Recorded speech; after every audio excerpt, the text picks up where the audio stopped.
Bring in former director of the Cybersecurity and Infrastructure Security Agency, Chris Krebs.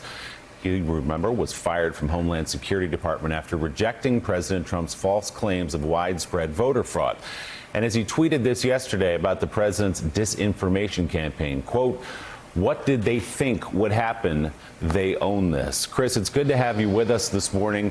You tried to call out this disinformation. You did call out the disinformation. You lost your job because of it.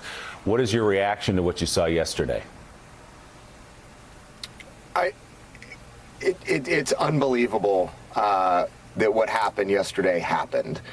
There will be, one more investigation that the next administration will have to champion in terms of figuring out what the breakdown was at the Capitol. But just the fact that we had, you can't even call them protesters, right? But insurrectionists storming the Capitol, the Confederate flag in the Capitol building never got there back in the 1800s. It's appalling. And, I think the sitting officials in the U.S. government right now have some hard decisions that they need to make. Yeah.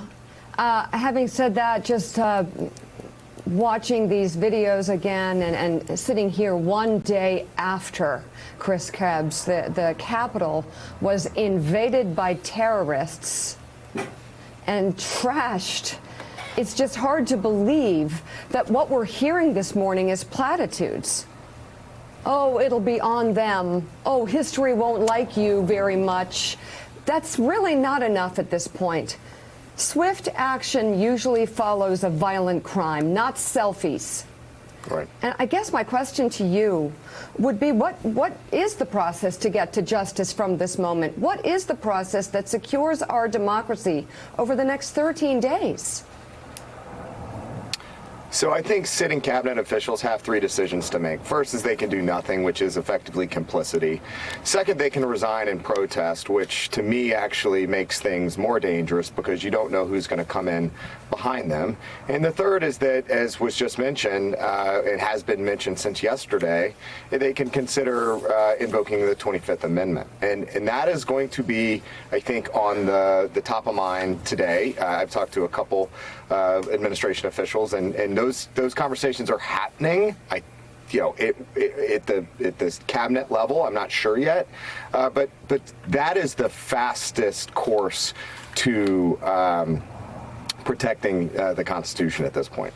And Chris, as you know, there was a protest yesterday, which led to the riots yesterday because of what was happening inside the chamber at that joint session of Congress, where a formality normally became a debate, where you had some Republican senators, Republican congressmen and women rising in objection to the certification of electoral votes in certain states. Yesterday, it was Arizona and Pennsylvania. And as we showed that list of names, we should remind people the objections raised were even after the riots, even after someone was killed inside the Capitol in the middle of a riot.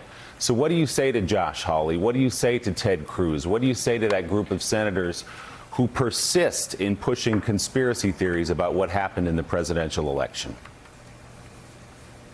I just see it as performative politics.